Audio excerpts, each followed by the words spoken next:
Welcome to What's Working. I'm Cam Marston. This is the What's Working Special Edition, and proud to go across the pond and way down south today.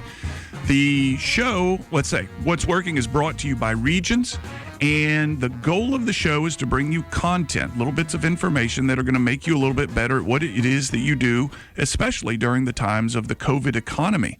What I'm doing today is going international, much more so than my Canadian connections in the past, but going across the Atlantic as well as into South America to bring you some, I would suggest, non-traditional ways of thinking about the COVID economy right now. And I'm looking forward to introducing you to two friends of mine who are going to help us think a little bit differently about what's going on around here. Now, one of the things that we are going to add to the show, you're hearing it here first, one of the things we're going to add to the show is asking our listeners, that's you, to get involved and answer this question. Based on the changes that you've made in the COVID economy, are there things that you're going to keep, and are there things that you're going to leave behind? Keep it or leave it. Keep it or leave it. What are the new business practices that you've had to adopt, in the COVID economy that you're going to keep?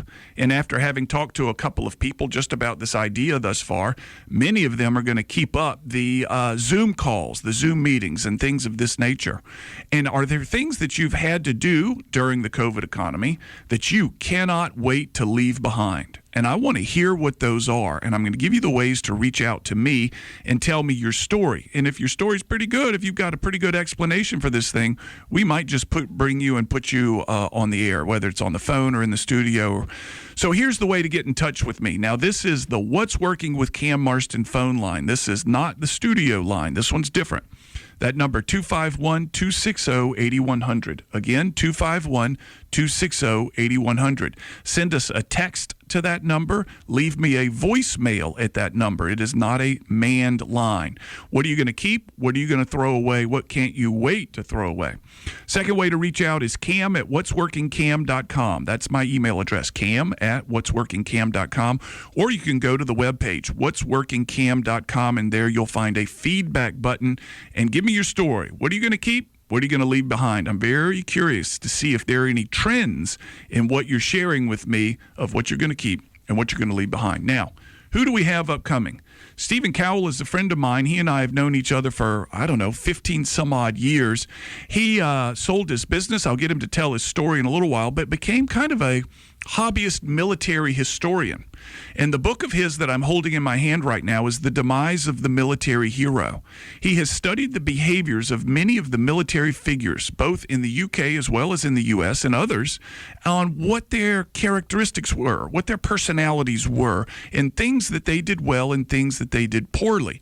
The book is about how we no longer revere the same military heroes like we once did in the past. But in writing the book, Stephen had to get to know their characteristics. Many of these people, these military heroes, were faced with times of uncertainty. They had a lot of information about stuff, but they had a very scarce amount of information of the things they really needed in order to do their campaigns effectively. Very similar to business owners today. We can get a ton of information about some stuff, but the information that we truly need is very scarce. How do we go about making decisions in this environment? What can we learn from these military heroes?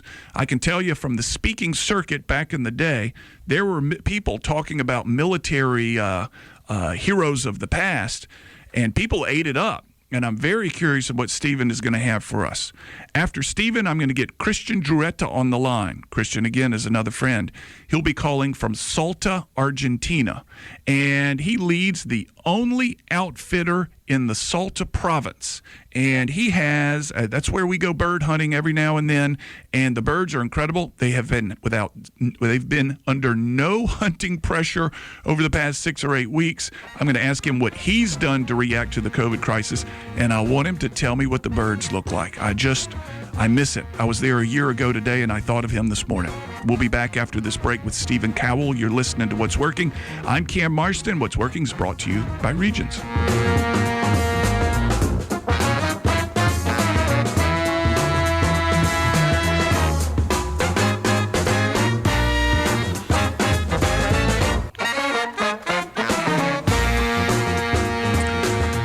We're back. You're listening to What's Working. I'm Cam Marston. What's Working is brought to you by Regions. I told you we were going across the pond today, and it's our first attempt to do something like this. I'm happy to say Stephen Cowell is on the line, an old friend of mine calling in from Morpeth in the UK at Longhurst Hall, where I used to deliver seminars for him to his clients, and I have wonderful memories of Longhurst Hall, and particularly the old wine cellar at Longhurst Hall called the Sticky Wicket, which had been changed into a bar, and they had one of the world's greatest jukeboxes down there. I'll never forget it. Stephen, thank you so much for your time, your willingness to call from England. Welcome to What's Working. It's a pleasure, Cam. It's so good to hear you again. It's nice to talk to you as well. You've had such an interesting career. Why don't we get started there? Tell us about your career and what has led you into this expertise of military history.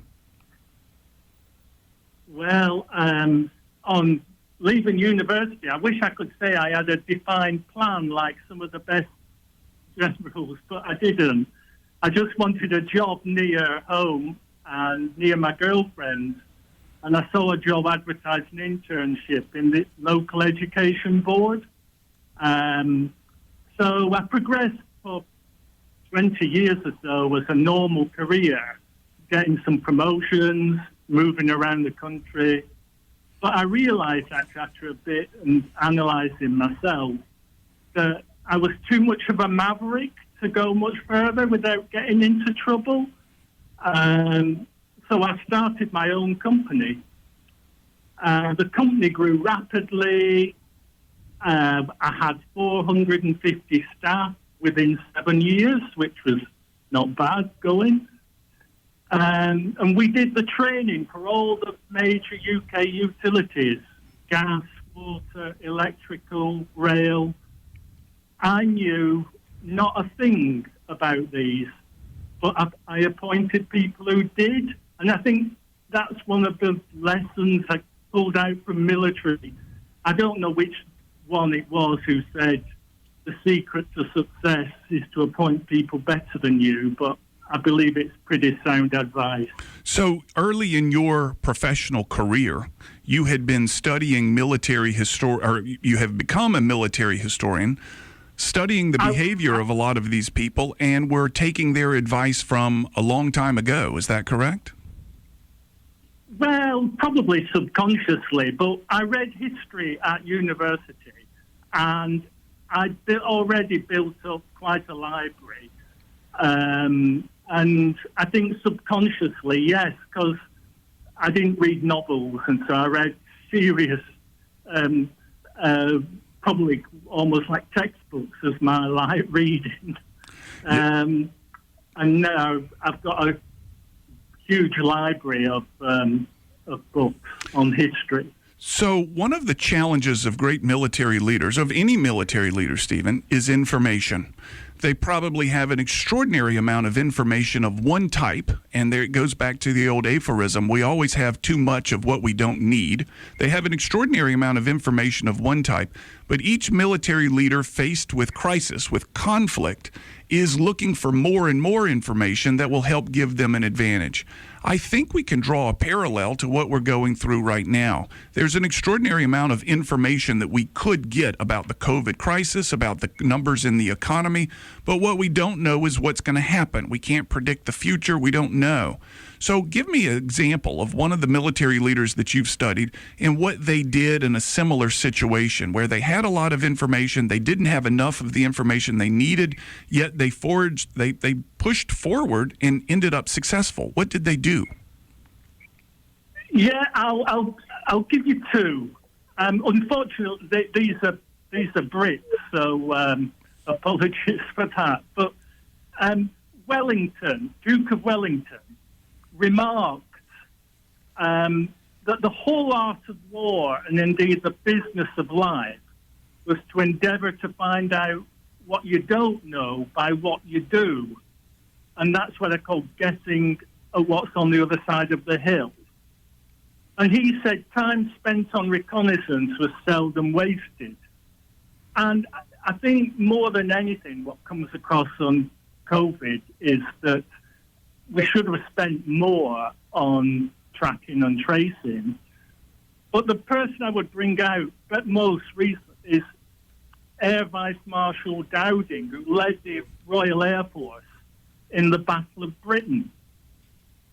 And the reason I bring him out is that the true thing of what came out to me for the characteristics of military leaders was not only about seeing what was in front of you, but also projecting those trends forward and analysing what will a battle look like in 10 years' time. And that's what Dowding did. He constructed a whole defence system on an art of war which had never existed before. So he had radar, spotters, planners, plotting. We've all seen the films with the commanders looking down on the boards below them. None of that had existed at the time Dowding set up the system. And I believe now that message of the trends that we see happening, people working from home, people having more leisure time, people shopping online, these are trends that have been happening, and they will continue and grow. But it's the people who recognise how they're going to impact in the future that I think the lessons from the military historians come out. You know, I thought Patton was another one who had analysed the First World War and what had happened with defensive nature, and realised how important the tank was going to be. And it took him a great effort to persuade the American military that he was right, because their mental attitude was seeing what had gone on before, not what was happening now and in the future. So a lot of what you've explained, Stephen, is a lot of the success that these military leaders have had has been through examining what's happening before. You also said, though, the ability to project the trends, to see where they're leading us. Where is the connection between those two? It seems if we look back for too long, we only become aware of of history versus looking forward and trying to guess. There's got to be a link or a training. And I'm wondering if these military leaders had some sort of training that taught them how to connect what they're seeing from the past into trends for the future. Any thoughts on that? Well, I think we have to be careful not to ascribe all military leaders of having these qualities. I think the ones we remember. But the word I would pick out from what you have said there is training. And the people I studied, Grant, Patton, Eisenhower, Montgomery, and Wellington, what was absolutely clear on linking where they had their experiences and where they saw things going in the past was training and ensuring that everybody had clarity of objective and they knew what their role would be. And again, the British military have just built a hospital in 10 days. Now it was never used. Yeah. Actually, it never had any patient. It's now been closed down. But it showed what could be done with clarity of purpose. And I think that's what the great military leaders do. They have absolute clarity of purpose.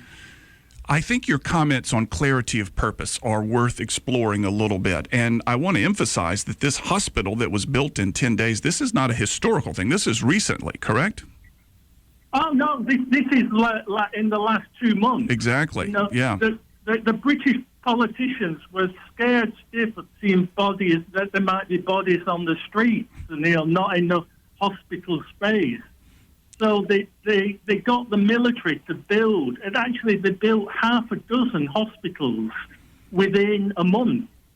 And the first one in London took 10 days. Yes. And But they were applying an absolute clarity. What is the end objective?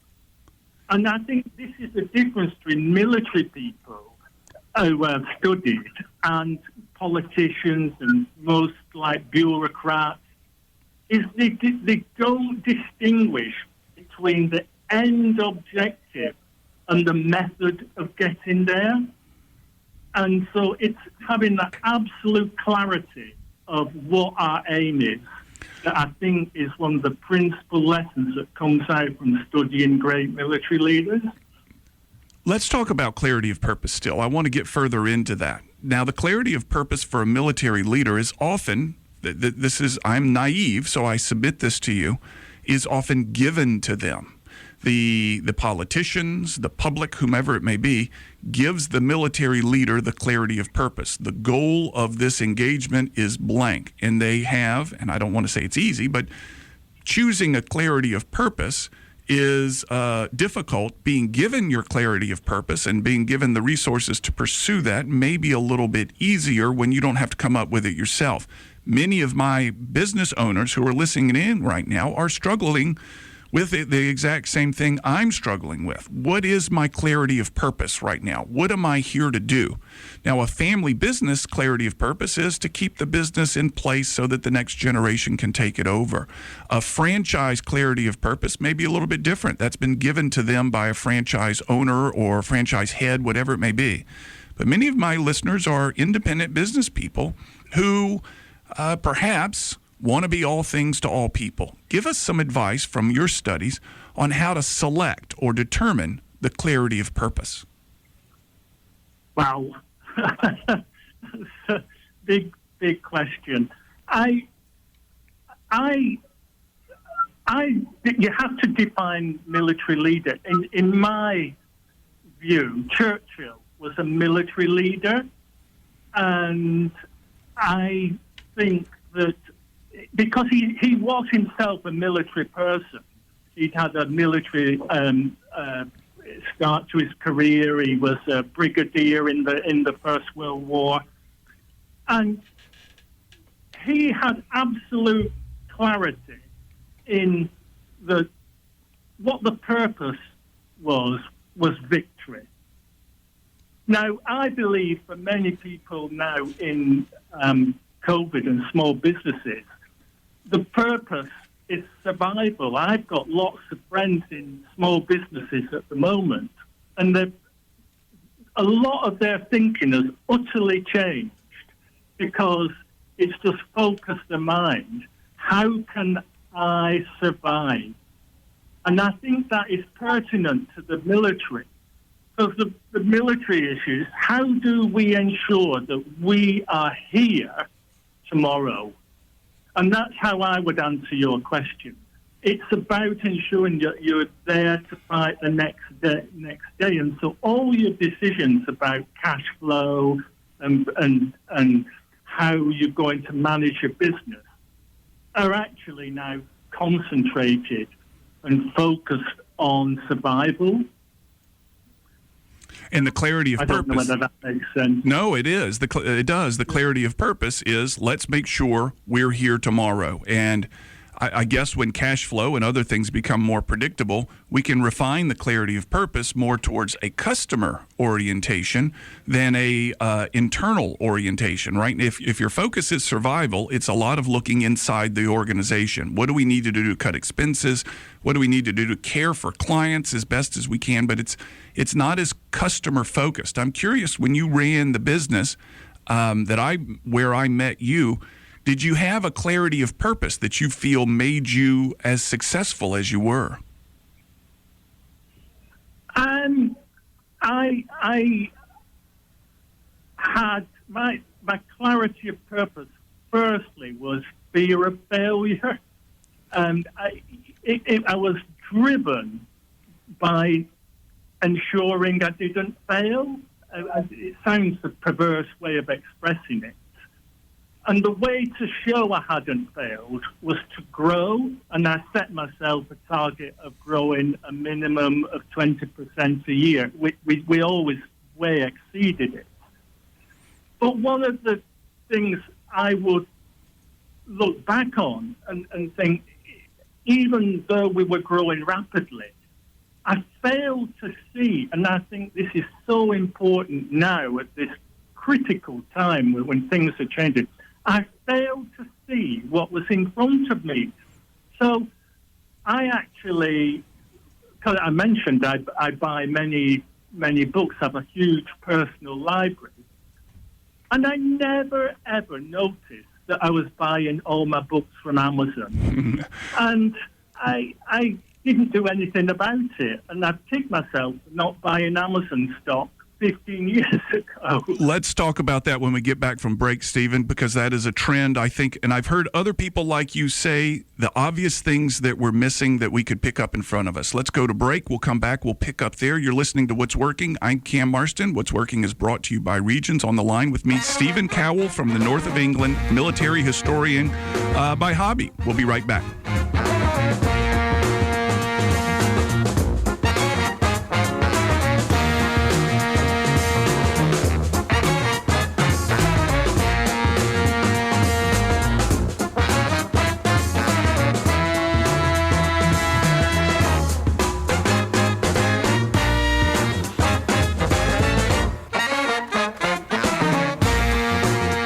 Back on the line with me is Stephen Cowell. Stephen is calling in from the north of England, and I appreciate his willingness to do so. I'm happy to say that even after our short introduction just a little while ago to the program, I am beginning to receive ideas from people on the keep it or leave it idea. If you haven't heard, what part of the COVID experience are you going to keep as a part of your business? What trends do you like and you're going to adopt? On the other hand, what part of the COVID economy, the COVID experience, are you eager to let go and be done with? I'm interested in your stories. Text me at 251-260-8100. You can also leave a voicemail at that same number or email me, Cam, C-A-M, at whatsworkingcam.com. Back to Stephen Cowell. Stephen is a military historian. And Stephen, prior to the break, we were talking a little bit about the trends that are right in front of you or were right in front of you back in the day. You're a big consumer of literature, of books, and you just failed to notice that this company called Amazon.com was delivering every one of them to your door. Tell me more about that. Well, it's almost staggering, isn't it? I have like 3,000 or 4,000 books in my personal library, and I'm buying books all the time. And how did I not notice that even when I ordered a book from my local bookseller, it came via Amazon?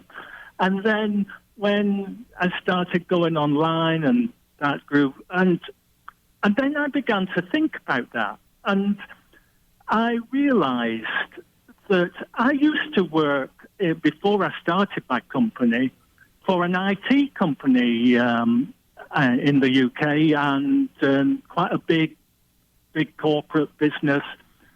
And every day I started coming across this company called Microsoft and an operating system called MS-DOS. And I used to talk to people and say, these people are going places. They seem to know what's going on.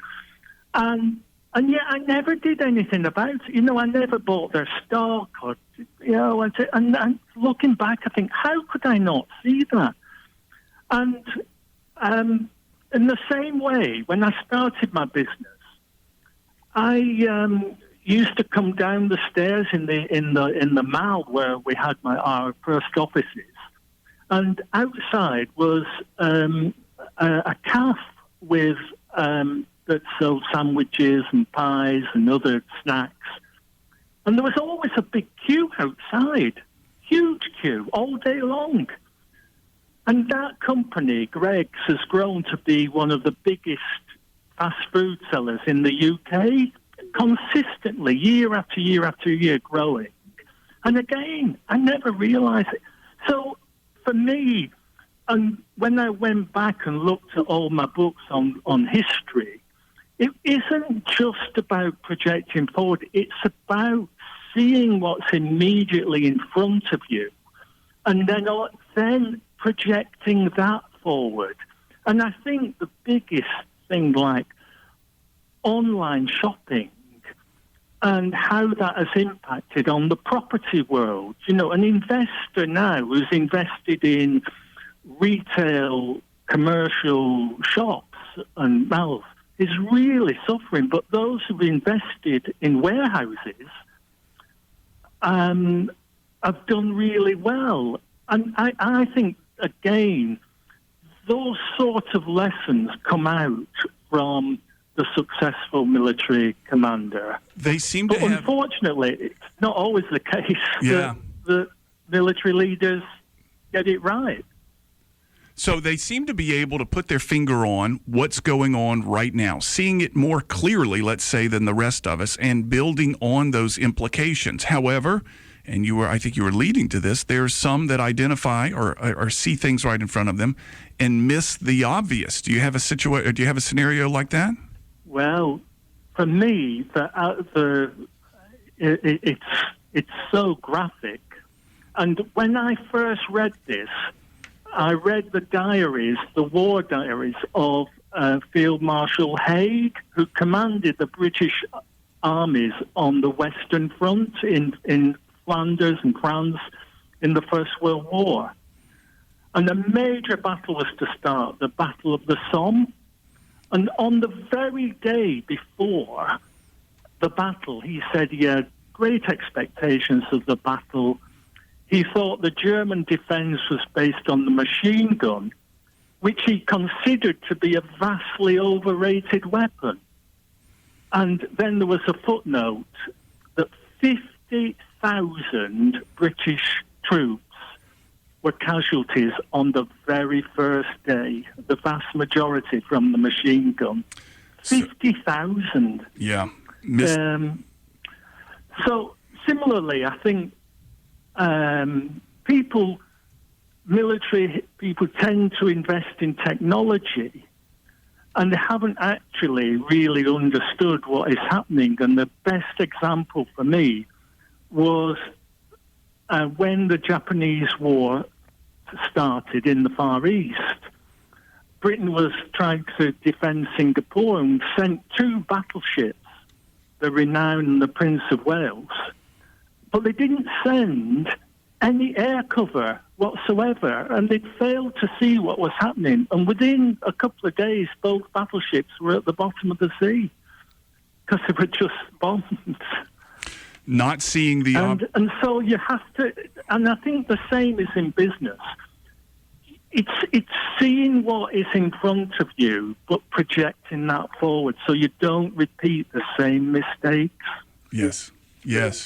Now, one of the things that I had asked you as we kind of prepared for this is some of the characteristics, I would say, of military leaders. And you said quickly, your reply to me was they are foresight, focus, and finality, which I think are ideas that my audience and I would be very curious about. What do these things mean, and how can we apply them to the business world?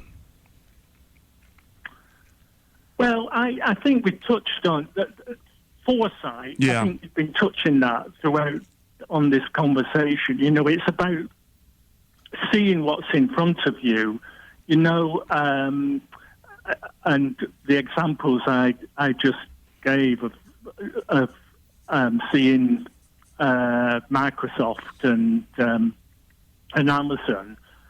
But now, I think what I would say is that COVID has been a crisis. And battles and wars are crisis in the same way. But the battle takes place at a point in time. There has been something that preceded it, and there will be something that comes after. Trends are there to analyse.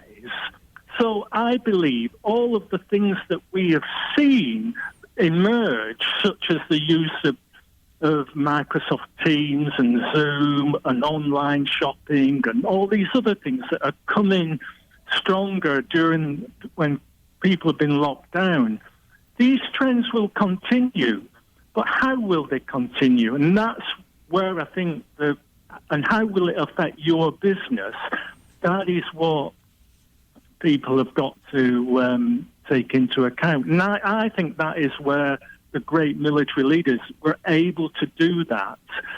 I mentioned Dowding, but Wellington fought the Battle of Waterloo, and he'd seen what was happening in warfare, and he actually chose the site of the Battle of Waterloo about 10 years before it actually happened. He reconnoitred the northern France and Flanders so that he could find where he thought the battle with Napoleon would eventually take place, and it did. So, and I think things are not normally quite so dramatic in small business, but it is about saying, well, there are these trends. How are they going to impact on me? And Wellington was able to predict, I want to get this right, he was able to see the future, essentially, and predict where not only that there would be a battle with Napoleon, but where it would take place, and he gained ownership of that ground so he could essentially determine the outcome. Is that correct?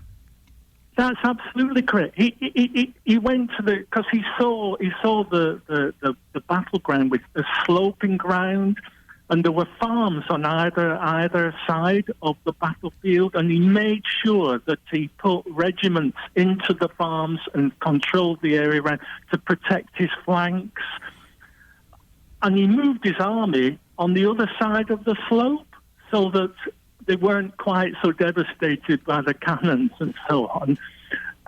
But in his mind, he'd fought that battle before it actually happened. Just as Dowding had fought the Battle of Britain, they had a clarity as to how it would unfold. And again, not many of us have got those abilities, but what I think the lesson I would bring out from my study and my own personal business career is to think each day, just jot down what is happening in front of me. Just like when I went and bought a sandwich, what I should have seen was there's a queue every day. Yeah, ignoring or paying attention to it sounds ridiculous, but paying attention to the obvious. Let's finish with there's three of them. The final one is finality, ironically. What does that mean in the light of your business career as well as your studies? What does finality mean? We got 1 minute, Stephen. Finality is just about the clarity. I think about maybe I was trying to be clever and get 3 F's. Yes, but I think it's clarity of purpose. That is what with absolutely decisive, concentrated, positive emphasis on a particular purpose. So, and there's no point in saying, well, a general going into battle and saying, oh, we could do this and we could do that, and oh, maybe we should do this. And when you're talking to your colleagues and you're going forward with you've got to be definitive. And this is what I'm trying to put across. And it's the same in business.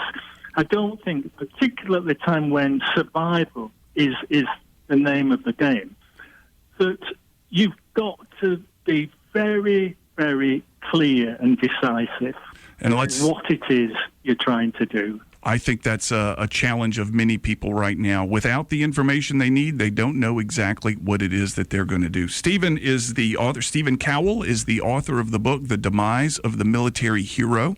If you want to learn more about his writing, I'm going to encourage you to text me, and I'll send you a link to where to get that book.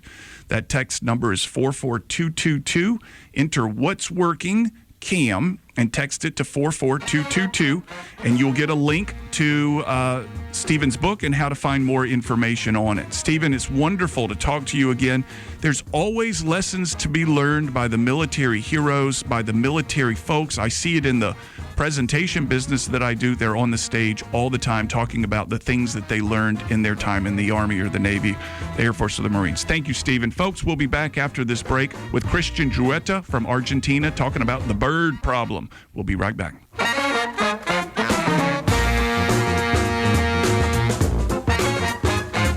Special thanks to Stephen Cowell for giving us some of his time from the north of England. The demise of the military hero. There's always a lot to learn. And I tell you what, folks, I spend a lot of time on the road, or did back in the day. And there was always some military connection at these big conferences, whether it's a fighter pilot or a Navy SEAL or something. There's always a thirst for these military heroes. Now, let's change hats and fly south. Cristian Druetta is on the line with me, an old friend. He's the president of Yungas Outdoors. He's an outfitter in Argentina. He runs the Tuku Lodge in the Salta province. And folks, let me tell you this. He is the only authorized outfitter in the Salta province. And if you wonder how big that is, the state of Alabama is 52,000 square miles. The Salta province is 60,000 square miles. And he's got exclusive hunting rights. And if you're a wing shooter, that means a lot. Cristian, thank you so much for your call. It's nice to talk to you again. Welcome to What's Working. Hi, Cam. Good afternoon. Good afternoon to the audience. We're all in this situation, a normal situation. And tourists at Tuku Lodge is the main source of income for our families, like guides, bird boys, drivers, maintenance, kitchen and lodge stuff. And these are difficult times for everyone, but we keep it strong and prepare it and ready for return to activity. So when the COVID crisis hit, Cristian, did your hunters cancel? Did you have to cancel on them? Did they still want to go? Take me through what happened in mid-March and April when the crisis fully developed. Well, since March, we have I have a lot of calls, but seeing that, it was kind of a difficult situation to understand what's going on at the beginning. So during that month, I had scheduled to travel and hunt at Tuku Lodge. And during this time, window to express my most understanding and sympathetic approach towards this global phenomenon, which is now that affecting all of us, our business and our income, and think we are all in this together. So I offer 100% flexibility to our clients and give 2 years to reschedule their trips. So no cancellation, fees apply, and every dollar spent remains a credit for the trip on a later date. When do you hope? I know the state of Argentina, the nation of Argentina, closed down all international air travel. They even closed down all national air travel within the nation. Is that still in place? That is still in place. All the domestic flights are canceled, and the Argentine government announced to open the frontiers by middle of August. And airlines companies, they will start selling tickets for regular flights to Argentina maybe in a few weeks. But we are just waiting for the official announce for the government. Tell me, Cristian, the listening audience here in the Deep South, in the Mobile, Alabama area, there are a lot of hunters out there listening right now. And I want you to tell us about the bird problem. I mean, you told me earlier today that the farmers were calling you saying, hey, get me my hunters back. The birds are out of control. And folks, if you want to know how bad it is, these are extraordinary tracts of land, agricultural land.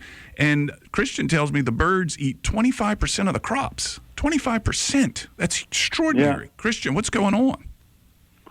Well, in the meantime, the law is quiet, clean, and perfectly neat. The doves and pigeon nesting all around Tuku Lodge are also benefiting from unprecedented and once in a lifetime quiet nesting season without a single shot begin fire. The population of the bird is being benefited enormously, and this will impact on a vastly improved high volume season as soon this is resumes. Same case with our golden dorados, who will be bigger and larger in numbers. I had, a lot of calls from landowners and farmers who want us to go shoot in their fields because the population of birds is incredible. They say, please come there are muchas palomas. Muchas palomas. Muchas pigeones, muchas palomas. Affecting the crops. Folks, Cristian, we got to bring it to a close. I know you've piqued the interest of a lot of folks. Tuku, Tuku Lodge, folks. Look it up online. Tuku Lodge, Cristian Druetta. Cristian, I'm going to put you back on the radio at another time in our longer edition, which is a Wednesday evening edition, to talk more about this. Tuku Lodge, folks, Cristian Druetta. And Joe Brown, Cristian says hello. He was part of our group last year or the year before. Folks, you're listening to What's Working. We'll have some more programming for you next week. Have a good weekend. Cristian, stay on the line.